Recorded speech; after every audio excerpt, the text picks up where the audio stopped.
Bonjour, je suis Romain Richard Bateste, docteur en littérature comparée depuis le 16 novembre 2016. J'ai soutenu ma thèse à l'Université de Corse, une thèse intitulée « Le roman policier ethnologique, un observatoire de l'interaction entre mondialisation et traduction », thèse qui a été dirigée par Françoise Graziani et Jacques Isoleri.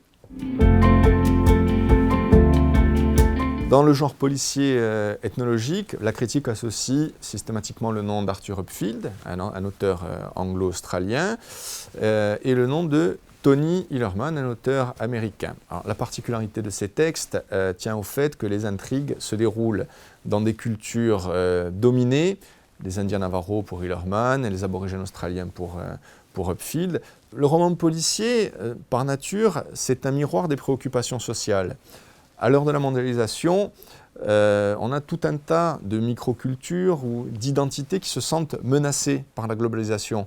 Ça se traduit dans le roman policier, ça se traduit dans cette littérature, par l'intérêt du lectorat pour ces questions. C'est de cette façon que Tony Hillerman se fait connaître un petit peu les Indiens Navajo en France.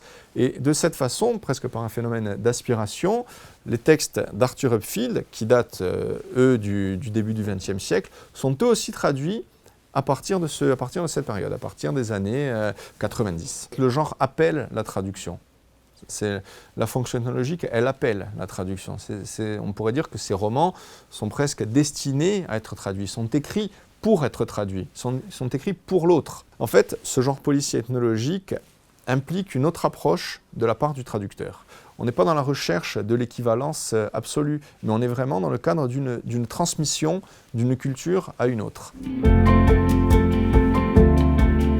On peut parler de fonction ethnologique de cette littérature, de ces romans. Pourquoi ? Parce qu'ils permettent aux cultures de se confronter sans forcément être mélangées dans la traduction. Dans le cas de Tony Hillerman, la première traduction française avait été rejetée par l'auteur.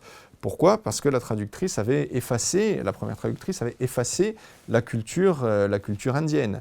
Ce n'est qu'après, avec les traductions de Daniel et Pierre Bondil, qui insèrent justement ce fameux glossaire, que ces romans sont traduits majoritairement. En quelques années, on a une dizaine de romans qui sont édités. On n'est pas dans de l'ethnologie au sens strict, on est dans une fonction ethnologique, c'est-à-dire qu'on peut découvrir une culture au moyen d'une intrigue policière. La fonction ethnologique de ces romans, il faut l'entendre au sens de Claude Lévi-Strauss, c'est-à-dire construire l'homme, se construire en découvrant et en s'intéressant aux cultures les plus archaïques. Et c'est précisément ce qui se passe dans ces textes. Alors, on a une véritable interaction entre les deux cultures. D'ailleurs, le personnage Napoléon Bonaparte d'Arthur Upfield est métis. Il appartient à ces deux cultures. Et c'est lui qui ramène systématiquement l'équilibre. C'est l'enquêteur qui est à la fois anglais et à la fois aborigène, qui incarne la justice et l'équilibre entre le bien et le mal.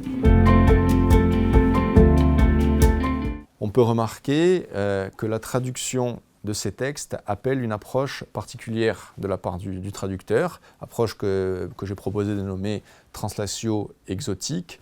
Et selon cette approche, le traducteur revient à sa fonction de transmetteur, de passeur, d'exégète. C'est lui qui permet à une culture d'exister dans une autre. On n'est plus ici dans la recherche d'équivalence absolue, mais on est vraiment dans l'explication, dans le passage. C'est pour ça que sa présence dans le texte, son intervention dans le texte, dans le cas du roman policier ethnologique, elle devient légitime. D'abord, je souhaiterais confronter cette approche traductologique, la translatio exotique, à d'autres genres, voir si elle est pertinente, si elle existe dans d'autres littératures. Je voudrais aussi observer de quelle façon le roman policier ethnologique a évolué, puisqu'il a été traduit quand même récemment. Il a été traduit il y a 20-30 ans, donc c'est encore récent. Il faudra voir de quelle façon il a évolué, quelle littérature on peut rattacher à ce genre, peut-être préciser encore un peu, si possible, ce qu'est cette fonction ethnologique. Puis il faudra peut-être interroger aussi la place de la littérature corse dans cette perspective, dans cette fonction.